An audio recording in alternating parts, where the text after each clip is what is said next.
कराची क्या था और आज क्या है।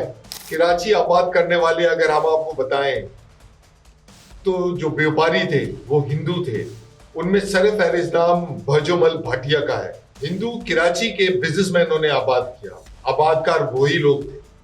और हम आज की बात करते हैं, आज उन लोगों को कोई नहीं जानता। सबसे पहले तो 1857 में डीजे साइंस कॉलेज बनाया गया दयाराम जेठमल के नाम से, जिसे आज डीजे के नाम से जानते हैं। 1861 में रेल कराची से कोटरी तक की बिछाई गई। उसके बाद 1900 में ट्राम चली गई। उसके बाद वो फिर इलेक्ट्रिकल ट्राम्स में कन्वर्ट हुई। ये सारी हिंदुओं ने बनाई थी, जो हिंदू व्यापारी थे। 1932 में कराची का एयरपोर्ट कायम किया गया। टाटा एयरवेज होती थी, वो भी एक हिंदू था। जो 1899 में दुनिया का सबसे ज्यादा जो अनाज था वो यहाँ कराची से इंटरनेशनल पोर्टों पे यहाँ से एक्सपोर्ट किया जाता था, जिसे हम गंदुम कहते हैं। और भी जितने अनाज होते थे, यहाँ की बंदरगाह थी जहां से जाया करता था, और सबसे बड़ी बंदरगाह ये समझी जाती थी। 1921 में हंदरत राज था जो कराची का मेयर था। कराची इतना ऑर्गेनाइज था कि आपको बता नहीं सकते। सड़कें धुला करती थी, लैंप्स लगा करते थे, लालटेनें लगा करती थी, पुलिस वाले होते थे, और क्राइम्स करीब करीब नहीं थे। अंग्रेज आया करते थे, यहाँ घूमा करते थे चारों तरफ, और बहुत सारी जो यहाँ क्लब्स भरे हुए थे कराची के अंदर। और वहां से बाहर से जो गोरे वो क्लब्स की अट्रैक्शन से यहाँ आया करते थे। हमारे मुसलमानों के हिसाब से ये कोई अच्छी बात नहीं है, लेकिन मैं उस वक्त नक्शा खींच रहा हूं कि उस वक्त क्या था और हम आज किधर खड़े हुए हैं। आज की बात हो जाए। अब आज जो है, यहाँ के जो क्लब्स हैं वो गिने चुने क्लब्स हैं जिसमें सिर्फ इलीट जा सकते हैं।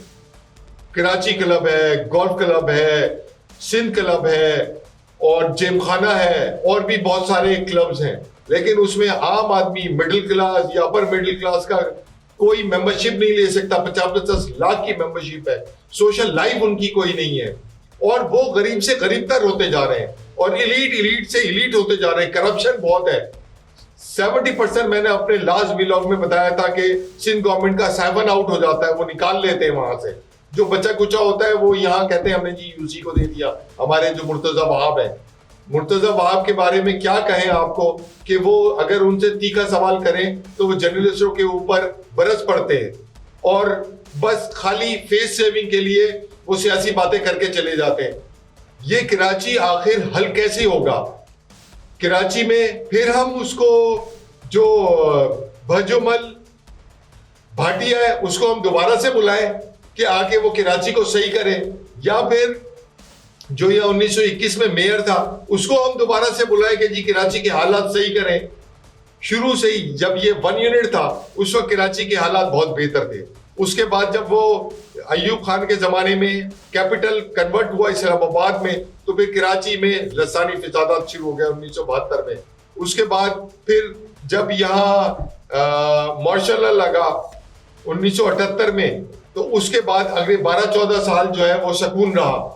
और वो माशाल्लाह क्यों लगा करता था? क्योंकि ये सिविल हुकूमतें आया करती थी और उसके बाद जनाब करप्शन करती थी और मुल्क को पीछे ले जाती थी। माशाल्लाह लगता था तो वो जनाब मुल्क को रीसेटिंग करते थे आके, और उसके बाद मुल्क को अपनी वापस पोजीशन में पहुंचा के और फिर चले जाते थे। फिर अगले 5 साल, 6 साल, 4 साल जो भी होते थे, वो जो डेमोक्रेटिक गवर्नमेंट होती थी, फिर करप्शन करके मुल्क को फिर पीछे 20 साल 25 साल ले जाती थी। बाहर से कोई फरिश्ते नहीं आएंगे मदद करने के लिए, और ना कोई बाहर से, वो कहता है अल्लाह ताला उनकी मदद नहीं करता जो अपनी मदद खुद नहीं करते। तो इसीलिए ये बहुत जरूरी है कि हम खुद अपने पैरों पे खड़े हों, बजाय ये कि मेयर हो या वुज़रा हो हम उनको ब्लेम कर। उन्होंने नहीं आना, उन्होंने अपने इलाकों में कोई काम नहीं किया। उनके अपने शहर जाके देखें तो वो बदतर है, बदतर नहीं बदतरीन है। वहां सीवरेज लाइन देखें तो रोडों पे पानी खड़ा हुआ है, सीवर का पानी खड़ा हुआ है। वहां जो मैदान है वहां पानी, वहां गंदा पानी है। वहां जो भैंसे हैं वो उन्होंने जोड़ बनाया, वो वहां उनको नहलाने के लिए लेकर आते हैं, जो बाड़े वाले हैं और दूसरे गोबर रोडों पे पड़ा हुआ होता है। और वहां बहुत ही छोटी छोटी दुकानें, जैसे हमारे शॉपिंग सेंटर है कराची में, कराची का इंफ्रास्ट्रक्चर पूरे सिंध के अंदर सबसे बेहतर है। मैनेजमेंट के इश्यूज हैं नो डाउट, बट यहाँ हमारे लिए एक मिसाल है, यहाँ बुखारी है डीएचए के अंदर, वहां का जो यूसी है उसने काम किया और उस बुखारी को टोटल ट्रांसफॉर्म किया। इसी तरीके से बाकी यूसीज के ऊपर भी जिम्मेदारी आयद होती है कि वो ट्रांसफॉर्म करें अपने इलाकों को। एमकेएम वाले, उनकी कितने प्रोविंशियल असेंबली में उनकी कितनी सीट्स हैं, वो किधर हैं? वो तो टोटल डिसअपियर हो गए, गायब हो गए। वो तो कराची कहते हैं हमारा है। भाई तुम्हारा कराची है तो तुम निकल के क्यों नहीं आते?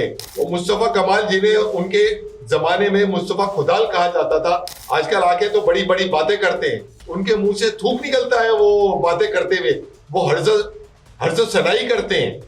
भाई आप बातें नहीं करो, प्रेस कॉन्फ्रेंसेस नहीं करो, आप आके यहाँ कराची में काम करें, आके अपनी कॉन्स्टिट्यूएंसीज में काम करें। आप चाहे खुद जीते, चाहे फॉर्म 47 से जीते, जैसे भी जीते, अब तो आप जिम्मेदार हैं।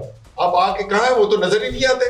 गुल प्लाजा का वाक़ा हुआ तो लोग वहां नारेबाजी कर रहे थे, गुस्सा था, गम था, और क्या करेंगे वो। लेकिन जो कराची के वाली वारिस हैं, जो अपने आप को स्टेक होल्डर कहने में तो कोई शर्म महसूस नहीं करते, और आके असेंबलियों में भी लंबी लंबी और बड़ी गर्मा गर्म तकरीरें करते हैं, लेकिन जब कराची में काम करने की बारी आती है तो वो सिर्फ प्रेस कॉन्फ्रेंसेस करते हुए नजर आते हैं, काम करता हुआ कोई भी नजर नहीं आता। यही जमीयत का है, जमात इस्लामी के हैं, वो लाहौर चले गए, यहाँ आके बस खाली आप बातें करते हैं या हड़तालें करेंगे या रैलीज निकालेंगे, लेकिन जब काम करने की बारी आती है तो बहुत ही कम मिसालें होती हैं। एक या दो जगह कॉन्स्टिट्यूएंसी में काम करते हैं और वो झंडे पे होता है। तो है कहाँ सारे के सारे लोग, स्टेक होल्डर्स है कहाँ? ये सब एक ही थाली के चट्टे बट्टे हैं, और अवाम को खाली छोड़ दिया, कराची को खाली छोड़ दिया। कराची का होगा क्या? ये लम्हा फिक्रिया है। इससे अच्छा तो कराची खाली करा लिया जाए और यहां एक सफारी पार्क खोल दिया जाए जहां सिर्फ जानवर हो, क्योंकि यहां इंसानों को भी जानवरों की तरह से ट्रीट किया जाता है।